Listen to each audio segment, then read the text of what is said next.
بسم الله الرحمن الرحيم. مشاهدينا السلام عليكم ورحمة الله وبركاته، وأهلا بكم في هذه الحلقة بعنوان الإمام مالك والإمام أبو حنيفة يردان على الشيعة الصلاة الإبراهيمية التي نقولها في التشهد في الصلاة: اللهم صل على محمد وعلى آل محمد.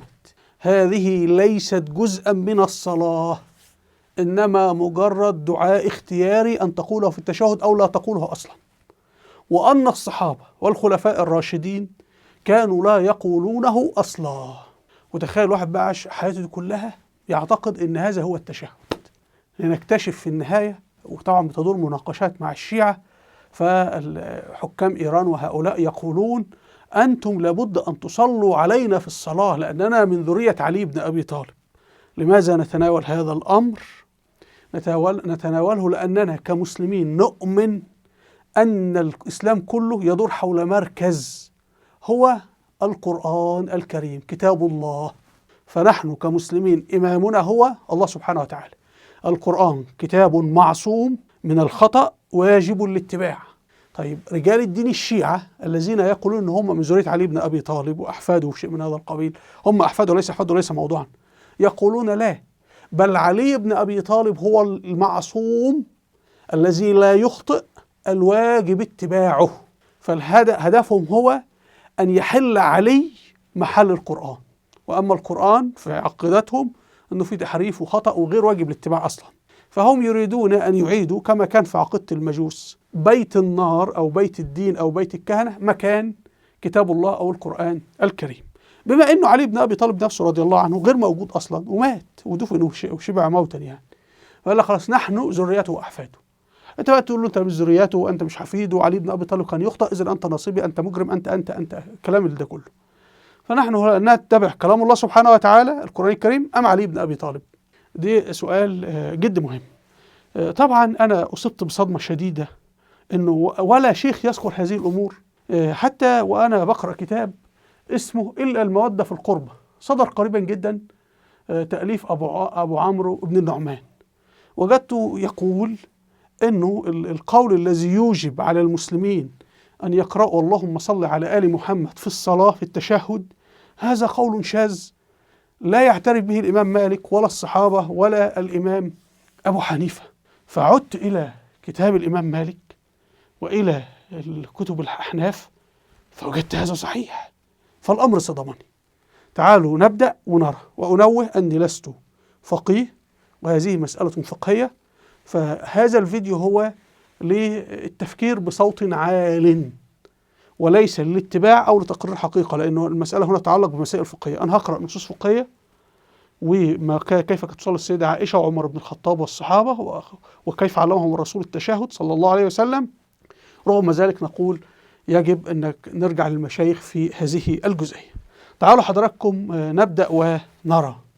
طبعا الصلاة الإبراهيمية يا جماعة اللي هي اللهم صل على محمد وعلى آل محمد. المحمد هم الصحابة، لكن الشيعة يقولون المحمد هم ذرية علي بن أبي طالب يعني. كما صليت على إبراهيم وعلى آل إبراهيم. آل إبراهيم نحن كمسلمين نؤمن آل إبراهيم هم المؤمنين بسيدنا إبراهيم، صحابة سيدنا إبراهيم يعني.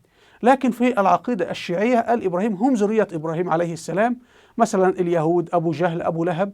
فنحن في الصلاة نقول اللهم أدخل اليهود الجنة، اللهم أدخل المسيحيين الجنة، المسيحيين أيضا بني إسرائيل بالمناسبة يعني، واللهم أدخل أبو جهل وأبو لهب في الجنة لأنهم من ذرية إبراهيم عليه السلام، لأنه آل إبراهيم وفقا للعقيدة الشيعية اللي كل المسلمين يؤمنون بها الآن والمشايخ يقولونها على المنابر، أنه آل إبراهيم يعني ذرية إبراهيم عليه السلام. فنحن في كل صلاة ندعو لليهود وندعو للمسيحيين وندعو لغيرهم أبو جهل ولا أن يدخلوا الجنة. دي مسألة جد مهمة جدا، من هم آل إبراهيم يعني. طيب تعالوا نكمل. واللهم بارك على محمد وعلى آل محمد كما باركت على إبراهيم وعلى آل إبراهيم إنك حميد مجيد. طيب هنا حضراتكم المؤلف الكتاب أبو عمرو بن النعمان يقول ينسب قول خطير جدا للإمام النووي، يقول أن القول بوجوب الصلاة على آل محمد في التشهد هو قول شاذ. قول ده احنا درسوه لنا في المدرسة، يعني درسوا لنا في المدرسة قول شاذ، وكل المسلمين اليوم يعني يصلون وفقا للاستناد لقول شاذ. قول شاذ في مذهب الشافعية لا يلتفت إليه، والواجب عند أصحابنا هو أن نقول اللهم صل على محمد، ولا نقول اللهم صل على آل محمد. طب إذا قلنا اللهم صل على آل محمد سنة، وهنشاهد هي سنة ولا مش سنة، ولنا وجه شاذ أنه يجب الصلاة على الآل وهذا ليس بشيء.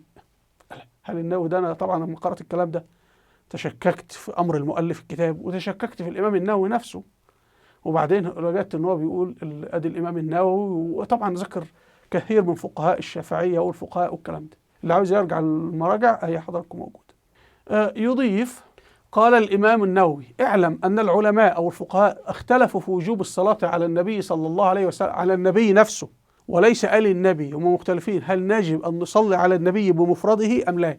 طبعا آل النبي موضوع اخر يعني عقب التشهد الاخير في الصلاه. فذهب ابو حنيفه ومالك رحمهم الله والجماهير، جماهير العلماء والفقهاء، إلى أنها سنة.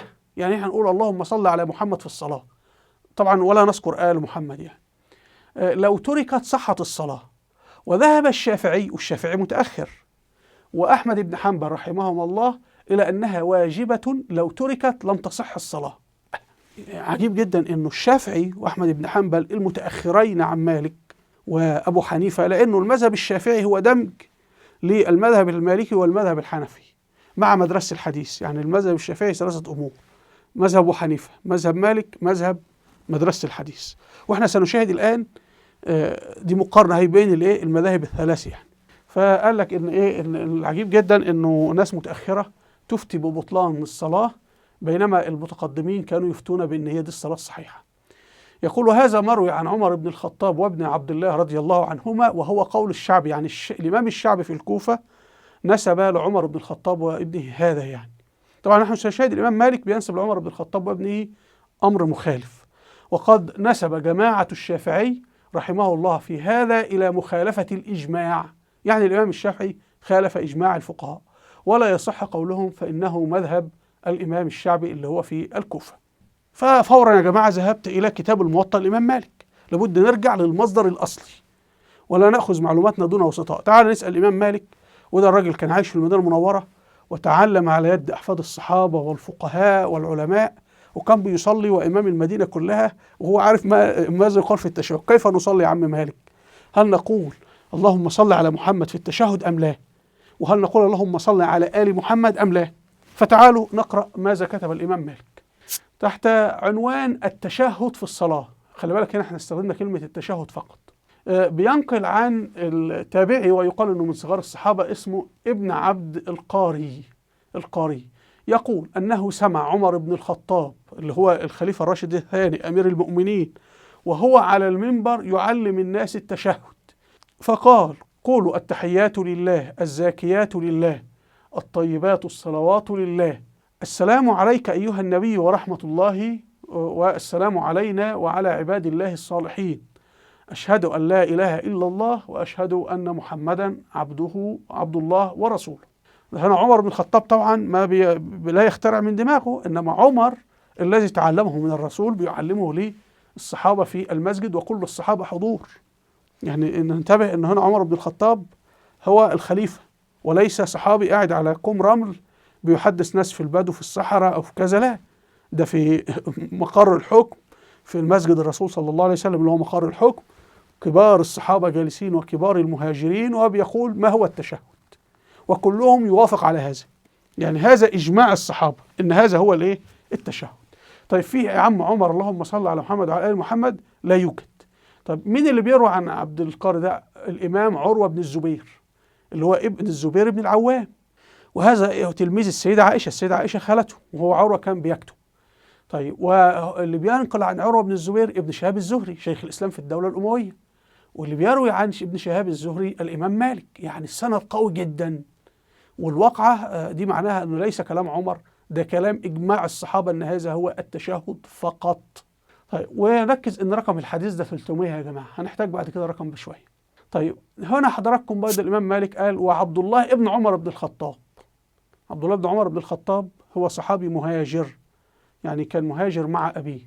يقول من فقهاء الصحابة بالمناسبة، يعني أستاذ في الجامعة، يقول: كان يتشهد فيقول: بسم الله التحيات لله، الصلوات لله، الزاكيات لله. السلام على النبي ورحمة الله وبركاته. السلام علينا وعلى عباد الله الصالحين. طبعا عباد الله الصالحين هم الصحابة والفقهاء والأئمة وأي واحد حتى لو مهندس أو أي واحد في أي مجال صالح احنا بنسلم عليه. شهدت أن لا إله إلا الله، شهدت أن محمدا رسول الله. يقول هذا في الركعتين الأوليين، يعني بعد في منتصف الصلاة، يعني مثلا الظهر أو العصر أو المغرب أو العشاء. ويدعو إذا قضى تشهده بما بدا له، يعني كده خلاص إيه الصلاة خلصت. أنت بعد ما تقول هذا التشهد ادعو بقى اللهم اغفر لي، اللهم ارحمني، اللهم ادخلني الجنة، اللهم ارحم المسلمين وموتى المسلمين، ادعو كما تشاء. الصلاة خلصت. فإذا جلس في آخر صلاته تشهد كذلك، يعني بعد الركعة الرابعة يعني أو الثالثة في حالة المغرب. ثم يدعو بما بدا له، يعني يجوز أن أنت تدعو مرتين في الصلاة، في التشهد اللي في المنتصف والتشهد الأخير. فإذا قضى تشهده وأراد أن يسلم قال السلام على النبي ورحمة الله وبركاته، السلام علينا وعلى عباد الله الصالحين، السلام عليكم، عن يمينه، وبعدين يرد على الإمام عن يساره. وكده الصلاة خلصت. في اللهم صل على محمد وعلى آل محمد لا يوجد، أمر عجيب جدا. لا. طيب وبعدين بيقول لك على اليمين واليسار كما ذكرنا. طيب الإمام مالك أيضا أتى قال السيدة عائشة كذلك كانت تصلي هكذا، فإنها كانت تقول إذا تشهدت التحيات الطيبات الصلوات الزاكيات لله، نفس عمر بن الخطاب. والسيدة عائشة طبعا من اللي علمها الرسول. أشهد أن لا إله إلا الله وحده لا شريك له وأن محمدا عبد الله ورسوله. السلام عليك أيها النبي ورحمة الله وبركاته، السلام علينا وعلى عباد الله الصالحين، نقطة، السلام عليكم. الصلاة خلصت. طب مين بينقل على السيدة عائشة؟ عبد الرحمن ابن القاسم اللي هو أبوه القاسم، والقاسم هذا عمته السيدة عائشة، هو تربى طفل يتيم في حجرها، اللي هو القاسم بن محمد بن أبي بكر، وهو كان بيكتب خلف عمته السيدة عائشة، وبيكتب ويصلي كل يوم، يعني هو إمام أصلا. واللي بينقل عنه مالك في السند قوي جدا. ثم الإمام مالك يأتي لنا برواية ثانية للسيدة عائشة رضي الله عنها، كانت تقول إذا تشهدت التحيات الطيبات الصلوات الزاكيات لله، أشهد أن لا إله إلا الله وأن محمدا عبد الله ورسوله، السلام عليك أيها النبي ورحمة الله وبركاته، السلام علينا وعلى عباد الله الصالحين، السلام عليكم، والتشهد خلص. طب الكلام ده مين اللي بينقله؟ القاسم بن محمد اللي هو عمته السيدة عائشة، وتربى في حجرها في بيتها لأنه كان يتيم وهي كفلته، كان يكتب خلفه. اللي بينقل عنه يحيى بن سعيد اللي هو قاضي المدينة المنورة، واللي بينقل عنه الإمام مالك. السند قوي جدا. هنا حضراتكم الباب خلص والصلاة خلصت، والإمام مالك بقى ذهب في أمور أخرى يشرح فيها. تمام؟ طيب هنا الصلاة خلصت وقلنا السلام عليكم ورحمة الله وبركاته. هكذا صلى عمر بن الخطاب، وصلى الصحابة، وصلت السيدة عائشة، وصلى عبد الله بن عمر بن الخطاب، ودي الصلاة في المدينة المنورة. طبعا كل هذا لم يكتب لنا في الكتب المدرسة. طبعا المذهب المالكي الذي اكتشفته أنه يحارب بقوة من الفرق الباطنية. المذهب المالكي يحارب، والعجيب أنه كتاب موطأ الإمام مالك لا يذكر، يعني تجد يستشهد به النسائي والترمذي وابن ماجه والحاكم البيسابوري ولا النيسابوري وأحمد بن حنبل وابن حبان وابن مش عارف مين. يا عم طب والإمام مالك؟ لا الإمام مالك ما أنا عرفت. محاربة المذاهب الفقهية هي التي سهلت لمخابرات إيران وذيولها في المنطقة الانتشار. المذاهب الفقهية حائط ضد إيران وميليشياتها وأتباعها، وهذا الذي نجده في مذهب مالك وهنجده في مذهب أبو حنيفة. طبعا مذهب مالك أقوى، ومذهب مالك أنا أراه أنه الأهم الاتباع في هذه المرحلة حتى لاعتبارات سياسية. طيب هنا حضراتكم نأتي الإمام مالك قال الصلاة على النبي، اللي احنا نقول اللهم صل على محمد صلى الله عليه وسلم. الحديث رقم كام؟ 571، يعني بعد التاني كان رقم 300 اللي فاكرين. دي حضراتكم بقى احنا نقول ايه؟ اللهم صل على محمد وعلى آل محمد، أو الرسول صلى الله عليه وسلم. هذه هي الصلاة على النبي صلى الله عليه وسلم. دي فرض بالمناسبة كما سنأتي في القرآن الكريم. ودي تقال في الشارع، تقال وانت راكب الأتوبيس المواصلات العامة، وانت بتعمل في الحقل، وانت بتعمل في المصنع، وانت بتدرس في المدرسة. يعني ليست ملزمة ان هي داخل الصلاة اللي هي الركوع والسجود والقيام وكده. تمام؟ طيب. يقول ايه بقى؟ عن الصحابي حميد الساعدي قالوا يا رسول الله كيف نصلي عليك؟ نصلي يعني ندعو لك، يعني كلمة الصلاة في اللغة العربية معناها الدعاء. قال الرسول: قولوا اللهم صل على محمد وأزواجه وذريته. يعني هنا الدعاء لنساء النبي صلى الله عليه وسلم فرض، لأن هي في صيغة الصلاة. يعني السيدة عائشة، ولذلك هم بيرفضوا يدرسون هذا في المدارس، إن هذه صيغة الصلاة. لو لاحظتم إن الإمام مالك ده أول حديث في الباب، يعني ده رقم، لما تفتح الكتاب الصفحة من أعلى هو هذا، ثم رقم 2، ثم رقم 3. وهنا النص إنه لازم تصلي أو تدعو للسيدة عائشة رضي الله عنها أم المؤمنين أمنا، وذرية الرسول اللي هي أبناء الرسول. وطبعا دي في مشكلة، لأن هم مشايخ الباطنية اللي موجودين على اللي بيقولوا إن أهل البيت هم إيه؟ الحسن والحسين وذريتهم، عندهم مشاكل مع أبناء الرسول الآخرين، بيكرهوا أبناء الرسول الآخرين، ما نعرفش ليه، رغم أن هم ماتوا أطفال، يعني ما ارتكبوا جرائم ولا قتلوا أحد في موقعة الجمل ولا قتلوا مسلمين في معركة صفين ولا اشتركوا، يعني ما اشتركوا في قتل أحد ولا يعني أبناء الرسول في الجنة بإذن الله، وليس على يدهم لا دماء طلحة ولا دماء الزبير ولا حاجة. فيعني إيه مشكلتكم مع أبناء الرسول صلى الله عليه وسلم؟ طردوهم من أهل البيت يعني، وذريته اللي هم أبناء الرسول صلى الله عليه وسلم. كما صليت على آل إبراهيم وبارك على محمد وأزواجه وذريته كما باركت على آل إبراهيم إنك حميد مجيد. ثم الإمام مالك هيرد الحديث الثاني عن صحابي اسمه أبو مسعود الأنصاري. أتانا رسول الله صلى الله عليه وسلم في مجلس سعد بن عبادة، فقال له بشير ابن سعد: أمرنا الله في القرآن يعني أن نصلي عليك يا رسول الله، كيف نصلي عليك؟ كيف ندعو لك؟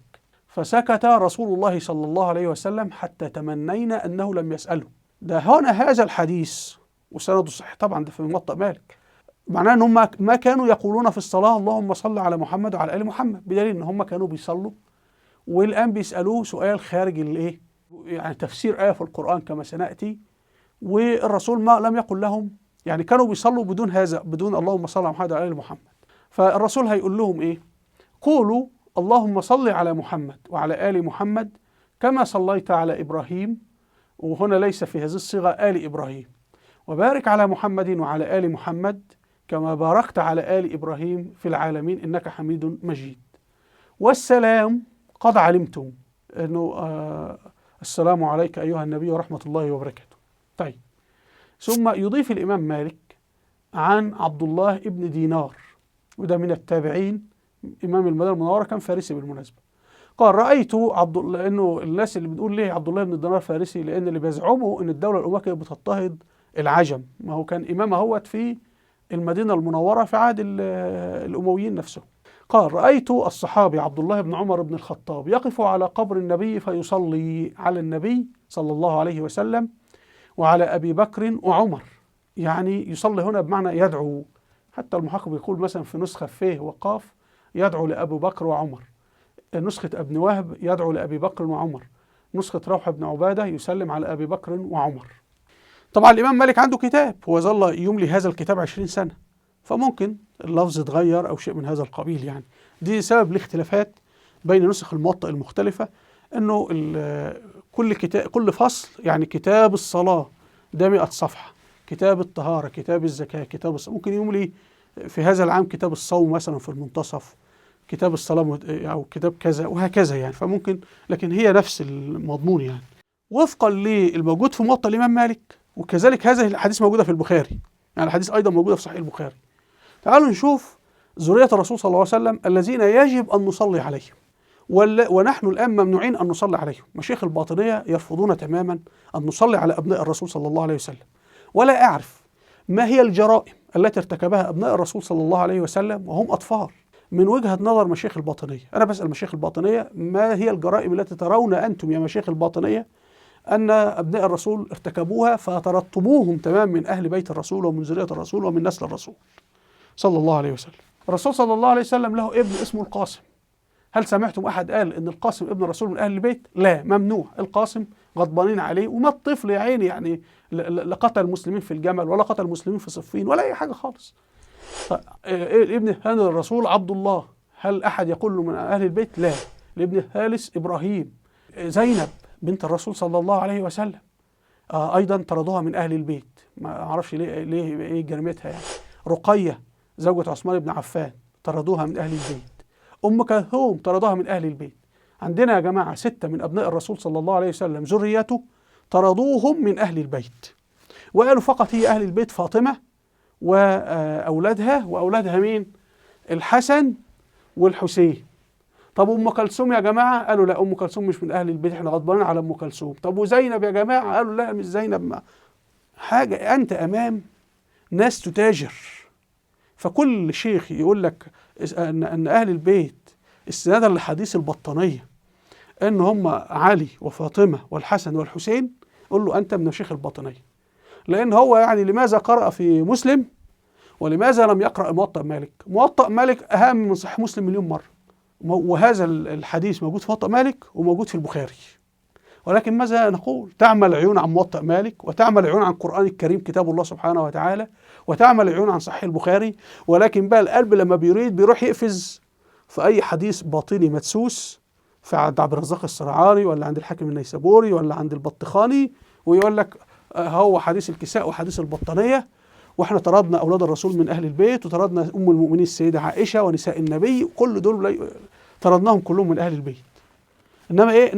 أنا بقى حفيد الحسين، أنا من أهل البيت، هاتولي الخمس وهحكمكم.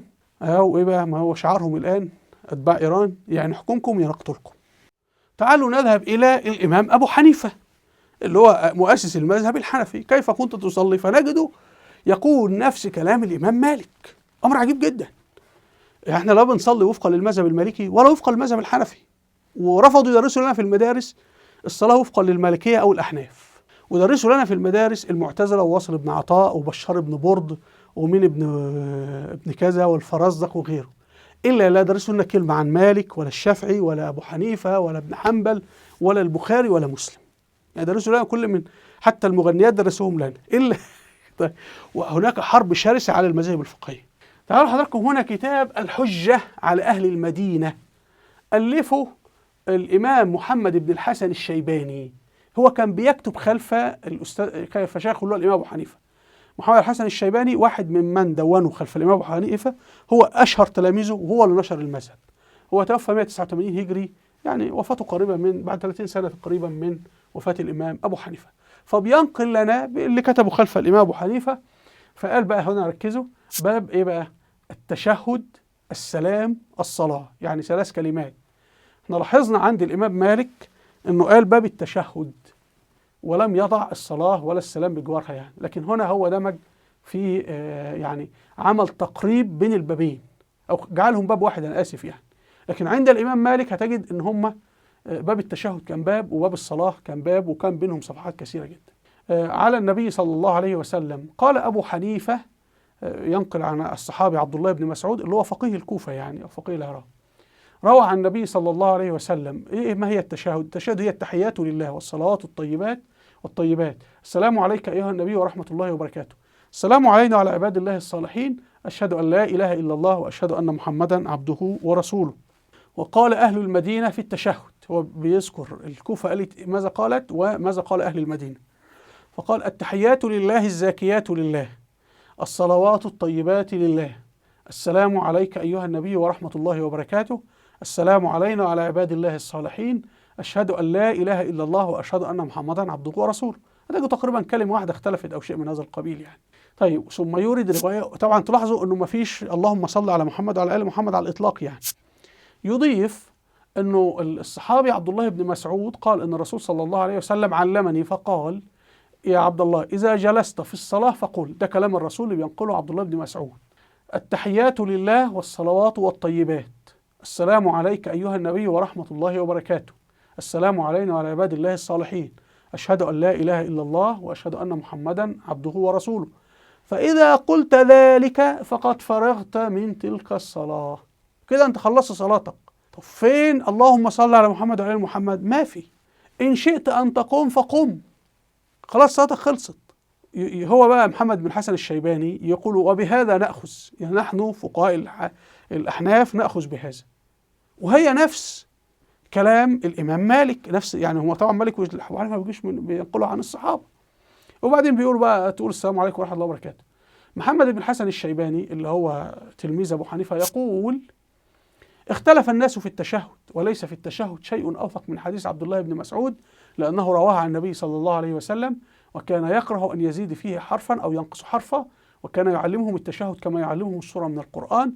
وقد قيل لبعضهم أقول بسم الله، يعني قبل ما أقول التحيات لله أقول بسم الله، فقالوا لا، ما لا تقل، قل التحيات لله، كراهية أن يزيد فيها في التشهد حرفا أو ينقص حرفا. المهم يعني دي صيغة الكوفة وصيغة المدينة، اختلاف في كلمة تقريبا يعني. لكن تلاحظون أنه الكوفة أو المدينة ما فيها اللهم صل على محمد وعلى آل محمد.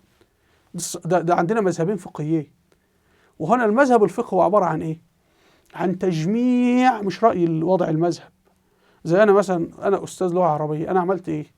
أطوف بين القبائل في الصحراء، أخذ قواعد اللغة العربية، ثم الناس تقول فعلا القواعد التي كتبتها صحيحة، يعني تلقوها بالقبول، فهي تعبر عنه. يعني كما قلنا عمر الخطاب خطب على المنبر والصحابة جالسين لم يعترضوا، يعني هو ما قال عمر يعبر عنه، وهم لو كانوا مكان عمر كانوا قالوا نفس الكلام. طيب تعالوا بقى نشوف الإمام أبو حنيفة يقول إحنا خلصنا الصلاة كده خلاص وفق المذهب الحنفي، تمام، واللي بياخد بفقه عبد الله بن مسعود وفقه علي بن أبي طالب رضي الله عنهم. طيب لكن الصلاة على النبي، الدعاء للنبي صلى الله عليه وسلم، هل نقول داخل الصلاة؟ قال لا، عاوز مطرح في أي توقيت تريد أن تقوله، يعني بعد الصلاة وأنت في الشارع وأنت في غيره. إيه صيغة الصلاة عند الأحناف؟ قال أبو حنيفة الصلاة على النبي اللهم صل على محمد وعلى آل محمد كما صليت على إبراهيم وعلى آل إبراهيم إنك حميد مجيد، وبارك على محمد وعلى آل محمد كما باركت على إبراهيم وعلى آل إبراهيم إنك حميد مجيد. وقد بلغنا نحو ذلك عن النبي صلى الله عليه وسلم، وأخبرنا بذلك مالك بن أنس اللي هو مؤسس المذهب المالكي، ومالك قال العمل عندنا على ذلك إلا أنه نقص عن ذلك فلم يقل فيه كما صليت على إبراهيم. مختلفين في كلمة، يعني أنا مش عاوز أقف في هذا الموضوع. هنا هتجدوا أن الإمام مالك قدم 3 صيغ للصلاة على الرسول، منها الصلاة على أزواجه وذريته، صيغتين الاثنين. لكن هاجد عند الأحناف أخذوا صيغة واحدة من المذهب المالكي، يعني هم أصلا نقلوها من المذهب المالكي وهم بيقولوا هذا الكلام. طب الصيغتين اللي فيها الصلاة على أزواج النبي وذريته، المذهب الحنفي لم يأخذ بها.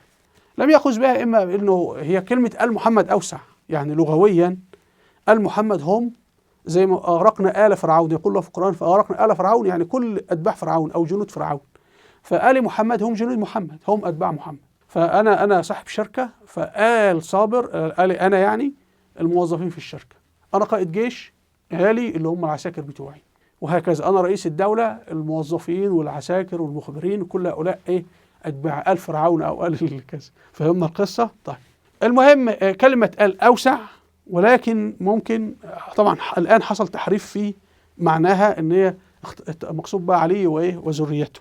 طيب هنا القرآن الكريم اللي بيوضح لنا أن الله يقول في القرآن إن الله وملائكته يصلون على النبي صلى الله عليه وسلم، يعني يدعون، يعني يا أيها الذين آمنوا صلوا، هذا فعل أمر فهو فريضة، يعني الله يأمرنا بأمرين، يا أيها الذين آمنوا صلوا عليه وسلموا تسليما. يبقى احنا أنا فرضين نقول إيه؟ اللهم صل على محمد، الله صلى رسول الله صلى الله ادي واحد عليه وسلم، كده احنا دي فريضة. فأول ما نسمع اسم الرسول لابد نقول صلى الله عليه وسلم، الفريضة كده احنا، ده تنفيذ الآية بالمناسبة. الإمام الشافعي قال لا، بما إنه فيه فرض علينا إن احنا نصلي على الرسول ندعو له، فأحسن وقت للدعاء للرسول إيه؟ هو بعد التشهد داخل الصلاة. تعالوا كده نقرأ ماذا قال، وهنجد الإمام الشافعي رفض يورد روايات الإمام مالك، ورفض يورد روايات الإمام أبو حنيفة. تعالوا كده نقرأ ونشوف. أدي كتاب الأم للإمام الشافعي، هو توفى 150 هجري. هو طبعا الإمام الشافعي دمج بين 3 مدارس، المذهب المالكي، المذهب الحنفي، مدرسة الحديث. أخذ في التشهد بمدرسة الحديث فقط. طيب بيقول إيه؟ الشافعي بينقل عن الصحابي عبد الله بن عباس اللي هو جد الدولة العباسية، الخلفاء العباسيين اللي كانوا بيحكموا في تلك الفترة. قال كان رسول الله صلى الله عليه وسلم يعلمنا التشهد كما يعلمنا القرآن، فيقول التحيات المباركات الصلوات الطيبات لله، سلام عليك أيها النبي ورحمة الله وبركاته. كده الأمر الإلهي إنه صلوا على النبي، خلاص احنا صلينا على النبي، سلمنا عليه، صلوا عليه وسلموا تسليما، سلام علينا وعلى عباد الله الصالحين، أشهد أن لا إله إلا الله وأشهد أن محمدا رسول الله. هذه عبارة التشهد. الشافعي يقول رويت في التشهد أحاديث مختلفة كلها، هذا أحبها إلي لأنه أكملها. يعني هو رفض ياخد صيغة المالك وصيغة أبو حنيفة، رغم أنه مالك وأبو حنيفة أخذوا يعني مين أهم. هو هنا بيأخذ عن الصحابي عبد الله بن عباس وهو فقيه وعالم، لكن أبو حنيفة الإمام مالك أخذ عن من؟ عمر بن الخطاب وهو أعلى.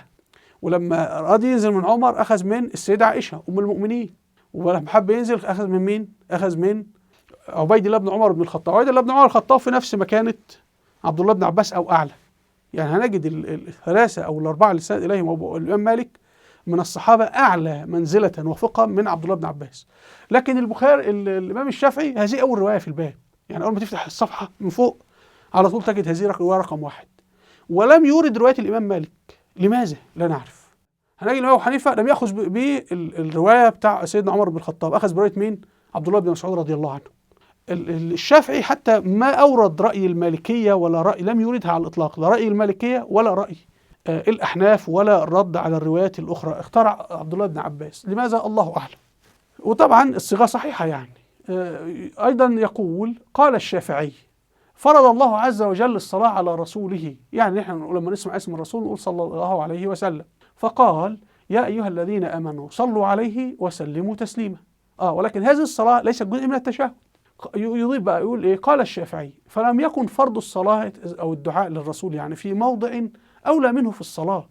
طالما هندعو للرسول فالأولى أو الأحسن أو الفرض أو كذا إن احنا ندعو داخل الصلاة نفسها. ووجدنا الدلالة عن رسول الله بما وصف من أن الصلاة أو الدعاء للرسول فرض في الصلاة. إيه أدلتك يا عم الشافعي؟ قال أنا عندي رواية عن الصحابي أبو هريرة. طيب وعمر بن الخطاب تركوا، السيدة عائشة تركها، عبد الله بن مسعود تركوا، وهم كلهم أعلم من أبو هريرة. يعني خلي بالك إن هو هنا لم يأخذ لا بعمل المدينة ولا بعمل الكوفة، إنما هو هنا أخذ برواية. دي مدرسة الحديث بقى، مدرسة الخبر، وليس بفعل الخلفاء نفسهم. المفروض في الفقه بتأخذ بفعل الخلفاء، ففعل عمر بن الخطاب ملزم يعني. عن أبي هريرة يقول يا رسول الله، سأل الرسول يا رسول الله كيف نصلي عليك؟ يعني في الصلاة. كلمة يعني في الصلاة مين اللي قالها؟ أبو هريرة. طيب هل قالها أبو هريرة ولا قال منها من؟ لأن هي دي الجملة، إن هو بيسأل الرسول كيف نصلي عليك. مين اللي هنا بيقول يعني في الصلاة؟ العبارة ظنية مش قاطعة أوي. فالرسول قال قل اللهم صل على محمد وعلى آل محمد كما صليت على إبراهيم وبارك على محمد وآل محمد كما باركت على إبراهيم ثم تسلمون عليه. اللي بيروي واحد اسمه أبو سلمة ابن عبد الرحمن. هل عبارة يعني في الصلاة هي عبارة الراوي أبو سلمة أم رواية أبو هريرة؟ الله أعلم. الإخوة المختصين بقى في السند وعلم الحديث يكتبون لنا رأيهم في السند، يعني من الذي قال يعني في الصلاة. ثم يورد الإمام الشافعي رواية أخرى تنسب للصحابي كعب ابن عجرة، يقول أن النبي صلى الله عليه وسلم كان يقول في الصلاة داخل الصلاة اللهم صل على محمد وعلى آل محمد كما صليت على إبراهيم وعلى إبراهيم وبارك على محمد وآل محمد كما باركت على إبراهيم وعلى آل إبراهيم إنك حميد مجيد. السؤال هنا اللي أعلم بفعل الرسول صلى الله عليه وسلم السيدة عائشة أم كعب بن عجرة؟ اللي أعلم بفعل الرسول عمر بن الخطاب أم كعب بن عجرة؟ الأعلم بفعل سكان المدينة والصحابة الإمام مالك ولا الإمام الشافعي؟ والإمام الشافعي هو تلميذ الإمام مالك. لكن أنا لاحظت الإمام الشافعي في مواضع كثيرة في كتاب الأم يورد ما قاله الإمام مالك ويورد ما قاله الإمام أبو حنيفة، وأحيانا يناقش ويعني نأخذ بهذا أو نأخذ بهذا. لكن هنا في هذا الباب لم يورد روايات المالكية ولم يورد روايات الأحناف ولم يناقش أصلا ولم يرد. يعني هو نزل لصحابة من الدرجة الثانية أو الثالثة، يعني صحابة الصف الأول عمر بن الخطاب، السيدة عائشة، عبد الله بن مسعود، لكن أخذ به صحابة الصف الثاني أو الثالث أو الغير مشهورين. يعني حديث ده أورده البخاري أورد عديد من الأحاديث يعني، لكن احنا بنتكلم حالا في كتب الفقه يعني. قال الشافعي ده الحكم بتاع الشافعي. فلما روي طالما أنه روي أن رسول الله صلى الله عليه وسلم كان يعلمهم التشهد في الصلاة، وروي أن رسول الله صلى الله عليه وسلم علمهم كيف يصلون عليه في الصلاة، لم يجز أن نقول الصلاة على النبي غير واجبة. طيب ما هي فعلا هي واجبة فعلا، بس هل دخل التشهد ولا خارج الصلاة كله احنا في الشارع مثلا؟ قال الشافعي فعلى كل مسلم وجبت عليه الفرائض أن يتعلم التشهد والصلاة على النبي صلى الله عليه وسلم. ومن صلى صلاة ولم يصلي على النبي بعد التشهد يعني فعليه الإعادة حتى يجمعها جميعا. وده أول مرة أحد يفتي ببطلان الصلاة إذا لم تذكر اللهم صل على محمد وعلى آل محمد. وإن أغفله أو عمد تركها فسدت الصلاة وعليه الإعادة. طيب لكن الشافعي هيقول إيه؟ لو رجل قال لم يزد رجل في التشهد خلال صلاته يعني على أن يقول التحيات لله وأشهد أن لا إله إلا الله وأشهد أن محمدا رسول الله السلام عليك أيها النبي ورحمة الله وبركاته السلام علينا وعلى عباد الله الصالحين، ده الصياغة المتفق عليها في المذاهب الثلاثة. طيب وأضاف قال إيه بقى الراجل اللي بيصلي ده؟ وقال إيه؟ وصلى على رسول الله. يعني أنت بعد ما قلت التشهد قلت اللهم صل على رسول الله فقط، ولم تقل اللهم صل على آل محمد. يعني هو الشافعي بيقول لك في الصلاة لابد تقول اللهم صل على رسول الله. طب ولم نقل اللهم صل على آل محمد، إيه الحكم يا عم الشافعي؟ قال كرهت له ذلك، يعني لكن الصلاة صحيحة ولم أرى عليه الإعادة، لأنه جاء باسم التشهد والصلاة على النبي صلى الله عليه وسلم، فالفرض هو الصلاة على شخص النبي، وليس الآية ليس فيها على آل النبي. طبعا كل الصحابة رضي الله عنهم ولابد نؤمن بهذا ونقول رضي الله عنهم، لأن الله أخبر في القرآن أنه رضي عنهم. طبعا نحن نتناول هذه الأمور لأنه لما ننظر في سورة البقرة يا جماعة، أول ما تفتح سورة البقرة تقابلك الآية اللي بتحدد مركز الإسلام وهو القرآن الكريم. يقول الله في سورة البقرة إيه؟ ذلك الكتاب القرآن لا ريب فيه لا شك فيه، القرآن معصوم من الخطأ، هدى إمام، هدى للمتقين. فإمام المسلمين من؟ القرآن. الكتاب المعصوم الواجب الاتباع القرآن. الشيعة قالوا لا، بدل الكتاب ذلك يعني ذلك علي بن أبي طالب لا ريب فيه هدى للمتقين. علي هو المعصوم الذي لا يخطئ واجب الاتباع. طب علي مات، قالوا ذرية علي بقى زيد وعبيد وفلان اللي موجودين حاليا يعني. فهمنا القصة؟ فده هنا هم اللي حصل جرى حذف القرآن واستبداله بعلي، واستبداله بعلي هنا كمرحلة انتقالية. يعني هو علي غير مقصود لنفسه، هو لا بيحب علي ولا حاجة، هو عاوز بس يعني ياخدك مرحلة انتقالية وبعد كده يقول لك اتبعني أنا الآن الذي بعيش في القرن الإيه بعد 1400 سنة من الإيه من بعثة الرسول صلى الله عليه وسلم. هنا بنقول القرآن الكريم بيقول آل محمد هم الصحابة وليس ذرية الحسن والحسين، ولا بد يكون الآل هم معاصرين للرجل. فالله سبحانه وتعالى يقول إيه؟ وأغرقنا آل فرعون، يعني أغرقنا جنود فرعون، وليس ذرية فرعون وأحفاده أصلا. ولما تحب تعرف أي معنى كلمة يا جماعة لابد تعرضها على القرآن. ابحث قول كلمة كذا من الآيات التي وردت في القرآن في معنى كذا، ابحث على جوجل يطلع لك آيات القرآن. دعك من المفسرين وهيلخبطوك لخبطات شديدة. القرآن واضح ولا محتاج اللخبطات بتاعتهم. الله يقول وإذ نجيناكم من آل فرعون، يعني من جنود فرعون ومن شرطة فرعون ومن مخابرات فرعون، وليس أحفاده يعني. الله يقول كدأب آل فرعون والذين من قبلهم كذبوا بآيات ربهم. فاللي كذب من آل فرعون اللي هم الأحياء الموجودين. الله يقول فالتقطه على سيدنا موسى وهو طفل، فالتقطه آل فرعون من البحر. يعني آل فرعون هنا جنود فرعون وموظفين فرعون، وليس أولاد فرعون اللي بيلعبوا ولا أحفاده يعني. الله يقول ولقد جاء آل فرعون النذر. آل فرعون هنا مين؟ قوم فرعون اللي هم الخاضعين لفرعون. لقد جاء آل فرعون النذر، وليس أحفاد نسل فرعون يعني. أيضا الله يقول اذكروا نعمة الله عليكم إذ أنجاكم من آل فرعون، جنود فرعون.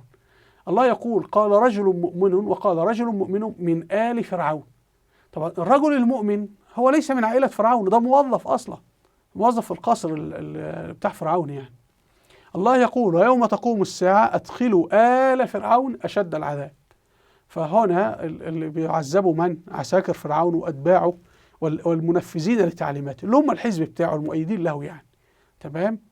وليس أحفاده، ممكن يكون أحفاده أسلموا أصلا. الله يقول إيه؟ قالوا أخرجوا آل لوط من قريتكم. آل لوط المؤمنين بلوط، وليس ذرية لوط لأنهم أصلا لم يولدوا يعني.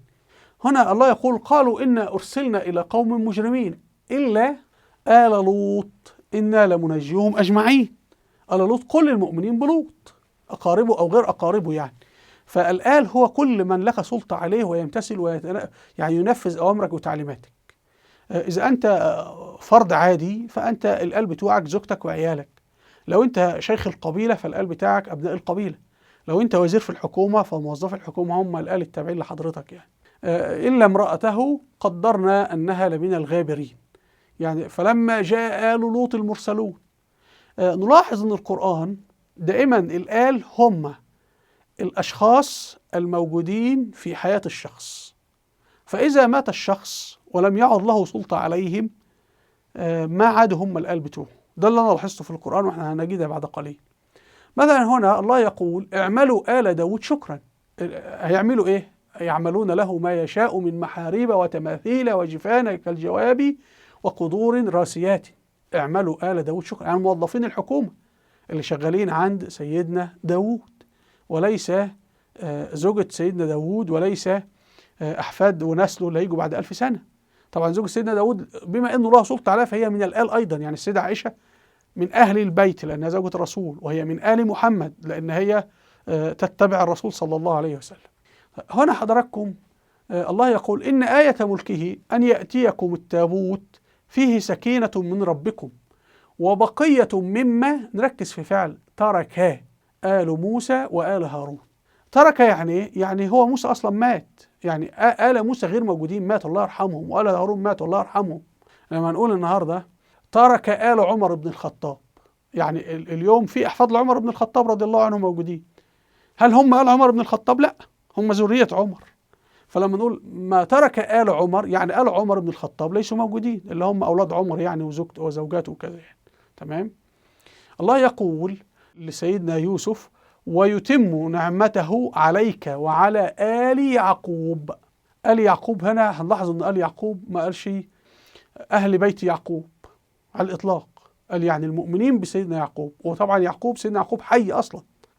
أيضا في قصة سيدنا زكريا يقول وإني خفت الموالي من ورائي، اللي هم أقاربي يعني، فهب لي من لدنك وليا يرثني، يرث العلم يعني، ويرث من آل يعقوب. آل يعقوب هنا موجودين يا جماعة ولا ماتوا؟ ماتوا. واجعله ربي رضيا. طب لأنه هو بيقول إيه؟ يرثني ويرثوا، اللي بنورثهم مين؟ أموات.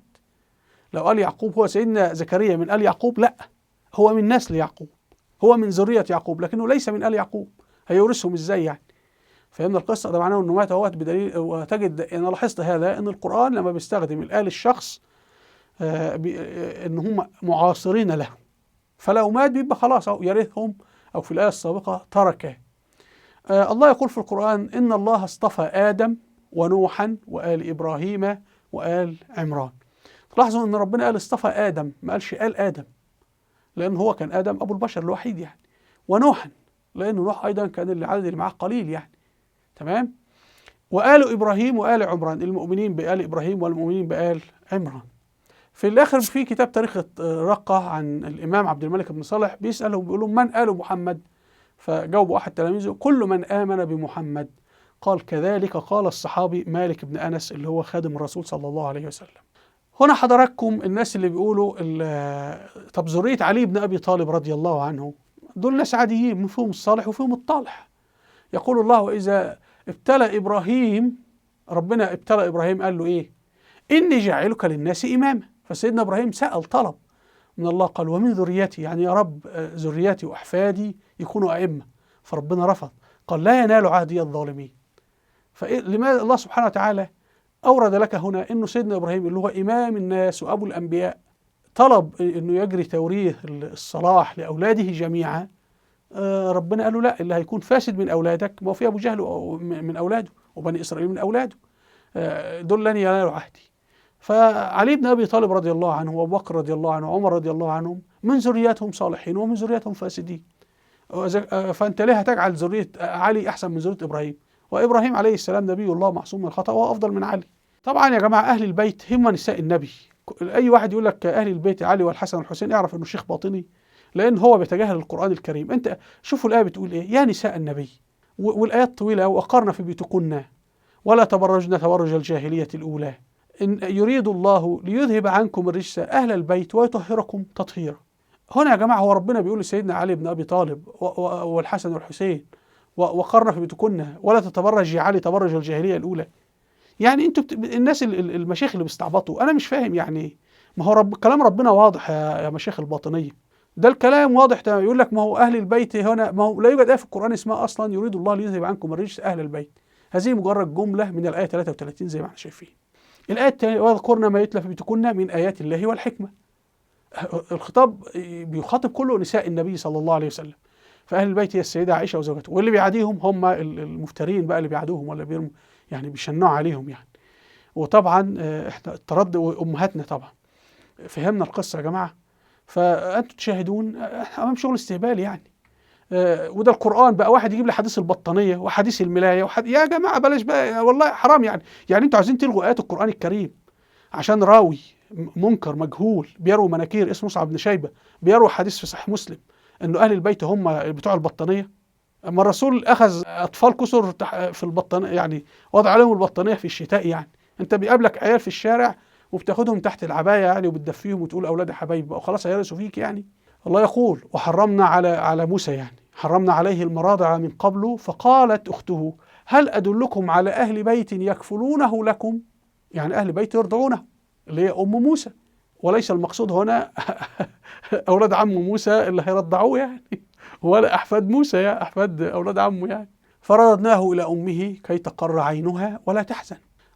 زوج سيدنا ابراهيم قالت يا ويلتي ألد وانا عجوز؟ فالملائكه قالوا لها اتعجبين من امر الله رحمه الله وبركاته عليكم اهل البيت. فاحنا هنجد في هذه الايه من صفات اهل البيت ان هي بتلد.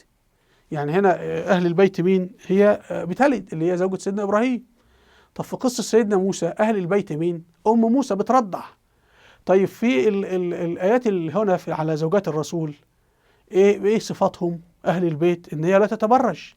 في حدود علمنا أن علي بن أبي طالب رضي الله عنه رجل ذكر ربنا قال له لم يقل له لا تتبرج لا هو ولا الحسن والحسين يعني ولا هو بيرضع كما في أم موسى ولا هو بيلد كما في زوجة إبراهيم. يعني أنا بريك إزاي مشايخ الباطنية يقومون في تزوير عقيدة المسلمين عن عمد ويعني يعرف الحديث اللي موجود في صحيح مسلم ويريد من حديث موجود في صحيح مسلم أنه ينسف به 3 آيات من القرآن ويمحيها ويبطلها تماما. ما وجدنا تكبر وتجبر أكثر من هذا من ناس ملتحين. احنا بنقول الحسن والحسين وأي شخص أبيض أسود أحمر أبيض رومي فارسي أفريقي أيا كان كلهم متساوين. الله يقول فإذا نفخ في الصور فلا أنساب بينهم يومئذ ولا يتساءلون. الحسين يوم القيامة سوف لن يقول أنا ابن فاطمة ولا أبي علي، هيلقى كتابه وهيبقى في حساب وإذا عمل صالحا دخل الجنة إذا عمل غير ذلك الله سبحانه وتعالى الذي يقضي في شأن الحسين وفي شأننا وفي شأن كل الناس. ما في واحد يأتي يوم الآية تقول فلا أنساب بينهم والآية هنا لم تستثني أحد لا قالت ذرية محمد ولا قالت ذرية فاطمة ولا ذرية علي. فاحنا مش عاوزين ناس تقعد تألف وتقعد يعني يبطلوا آيات من القرآن الكريم استنادا للراوي زيد والراوي عبيد والراوي نطاط الحيط اللي هم رواه باطنيين بيكذبون القرآن الكريم والعياذ بالله. طبعا عبد الله بن سبأ هو اللي أدخل مفهوم أهل البيت وأنا لا أريد أن أكرر هذا وبإذن إن شاء الله أعمل حلقة موسعة أضم فيها كل هذه القصة بإذن الله إن شاء الله. الدليل على كده يا جماعة لما قتل عثمان بن عفان المسلمين انقسموا لمسلمين سنة اللي هم اسمهم العثمانية وأنصار علي بن أبي طالب رضي الله عنه اللي هم كانوا قتلوا عثمان وبعدين قالوا احنا شيعة وبعضهم ما كانش قتل عثمان. يعني أنصار علي كانوا مجموعات أو أحزاب والأحزاب دي تقاتلت فيما بعض بينهم وكفروا بعض من ناش علاقة. فهنا معركة الجمل هي بين السيدة عائشة اللي تمثل أهل بيت الرسول صلى الله عليه وسلم وتمثل المسلمين السنة وبين علي بن أبي طالب وأولاده ومش عايزين ندخل في القصة. طبعا اللي حصل أنه المسلمين استنكروا كيف يجري إعلان الحرب على أهل بيت رسول الله وزوجة الرسول صلى الله عليه وسلم أهل بيت الرسول اللي هي السيدة عائشة. فبدأ الباطنيين يقولوا لا ده علي هو أهل البيت وبدأ المهم علي بن أبي طالب نفسه ما قال هذا. طبعا أنت بتجد اليوم اللي بيقولوا احنا مسلمين سنة هم أصلا شيعة ومش عارفين يقولون علي هو أهل البيت. علي أهل البيت إزاي يا ابني؟ أنت عندك القرآن مش عاجبك القرآن تذهب لصحيح مسلم ولا رواية في المسند أحمد ولا راوي زيد ولا عبيد ولا نطاط الحيط قال مش عاجبني القرآن ومش عاجبني ان السيدة عائشة أهل البيت ومش عاجبني ان أولاد الرسول هم أهل البيت وراح يقول أهل البيت هم الحسن والحسين وليس القاسم بن الرسول ولا عبد الله بن الرسول ولا إبراهيم بن الرسول رضي الله عنه. فماذا نفعل؟ ما هو ده السؤال يا جماعة. احنا كمسلمين بنسير خلف القرآن قال الله وليس قال الراوي زيد وعبيد ونطاط الحيط. المهم وبعد كده بدأوا يعملوا تشنيع على سيدنا معاوية انه علي هو أهل البيت ومعاوية ليس من أهل البيت. المهم وبعد كده تجد مسلم سنة لما يقول لك الحسين ولا يزيد مين على صح الحسين لماذا؟ فيقول لك اصله من اهل البيت، اصله حفيد الرسول. طب ايه علاقه؟ ما هو ربنا في القران بيقول لك فلا انساب بينهم. ما هو اللي اشرف نسبا من سيدنا الحسين مين؟ اللي اشرف نسبا من سيدنا الحسين هو ابن سيدنا نوح. ابن سيدنا نوح ابوه نبي، ابوه رسول يعني اصلا. فاحنا الصحابه كلهم مع سيدنا يزيد ولم يتبعوا الحسين، فاحنا نسير خلف الصحابه، صحابه الرسول، ولا خلف الحسين؟ عقيده المسلمين الصراحه نسير خلف الصحابه، والصحابه صاروا خلف يزيد. عقيده الشيعه لا، ان الحسين بالدم وهو امه فاطمه، وفاطمه ابنه الرسول، فاذا هو على حق بسبب ايه؟ الدم. فدي عقيده الشيعه.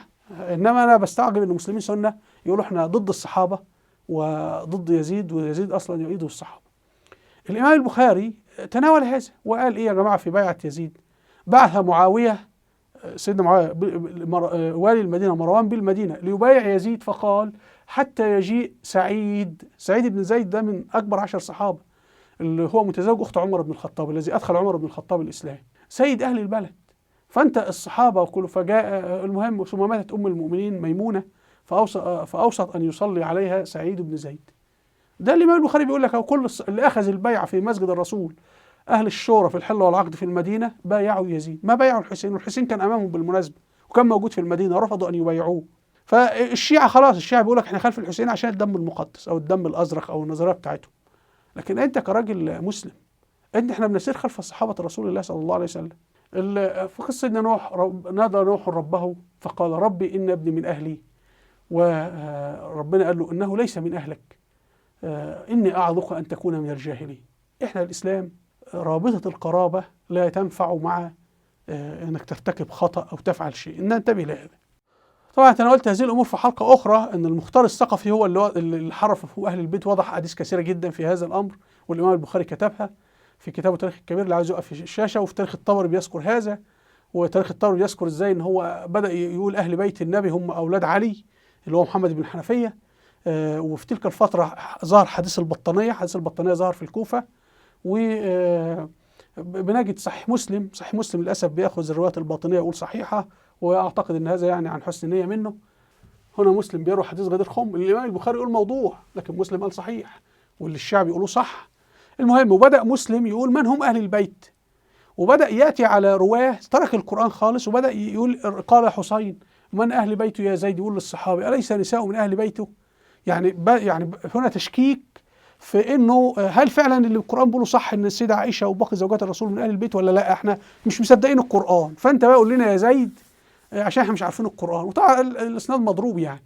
فقال نساؤه من اهل بيته، ولكن اهل بيته من حرم الصدقه بعده. وبدا يعني ايه يقول ان نساء هم من ضمن صحيح، ولكن هندخل ال علي وال عقيل وال كذا.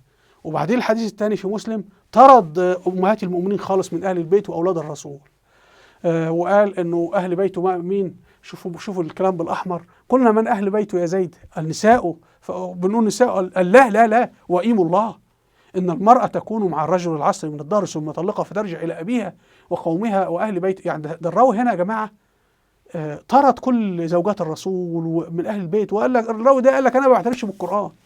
وللاسف الامام مسلم قال الحديث صحيح. طب يا جماعه الحديث ضد القران اصلا، ده حديث باطني، ده حديث بيلغي القرآن وبيضع مكانه بني هاشم. وبعد كده طبعا الإمام مسلم هياخد بيه حديث الكساء والبطانية اللي هو يضع علي وأولاده مكان القرآن للأسف. طبعا هنا نشط واحد من أحفاد سيدنا علي اسمه أبو هاشم، اسمه عبد الله، كان يتبع السبائية. وطبعا بدأوا أبو هاشم هذا اللي هيأسس الدعوة الهاشمية التي تقيم الدولة العباسية. هنا بقى زر بن حبيش منسوب له أحاديث عن أهل البيت وإن هم أحفاد علي وكلام من هذا القبيل لا نريد أن ندخل فيها. في لسان الميزان بن حجر العسقلاني يقول حديث الفضائل هذه أودية الأحاديث الضعيفة والموضوعة، وأما الفضائل فلا يحصى كم وضع الرافضة في فضل أهل البيت. وطبعا جاءت الدولة العباسية وثبتت الكلام ده، وهي طبعا وأدى ذلك إلى نشأة بقى الدول، حضراتكم نشأ عندها الدولة العباسية، وأدى ذلك دولة القرامطة، دولة البويهيين، دولة الحمدانيين، دولة الفاطميين، دولة الحشاشين. كل هذا ببركات تحريف مفهوم أهل البيت من القرآن الكريم وتزويره تدريجيا، يعني إلى وصلونا للكوارث التي نعيشها حتى اليوم، وتشريد الشعب العراقي والشعب السوري والشعب اليمني، وربنا يستر على باقي الشعوب الإسلامية. أرجو مشاهدينا أن تكون الصورة قد وضحت. وفي الختام ننوه إلى أن هذه الحلقة تتعلق بموضوع فقهي، فأرجو من الإخوة الفقهاء اكتبوا في التعليقات المذاهب وهذه الأمور. يعني أنا أقول لا تتبع ما جاء في هذه الحلقة، لأنه الفقه ممارسة ولا يؤخذ من الكتب. خلاص، يعني احنا لا نتحدث في تاريخ الأئمة، نتحدث في مسألة فقهية، وأنا عرضت ما قاله الفقهاء، وأيضا كل ما قلت يحتمل الخطأ فلا تتبعوه. أرجو مشاهدينا أن تكون الصورة وضحت، وأرجو منكم الاشتراك في القناة والضغط على هذا الزر. أسفل الفيديو رابط صفحات على الفيسبوك وتويتر وانستجرام وتيك توك. هنا فيديو سبق أنا عملته عن نظرية أهل البيت، أرجو مشاهدة الفيديو. وإلى اللقاء، والسلام عليكم ورحمة الله وبركاته.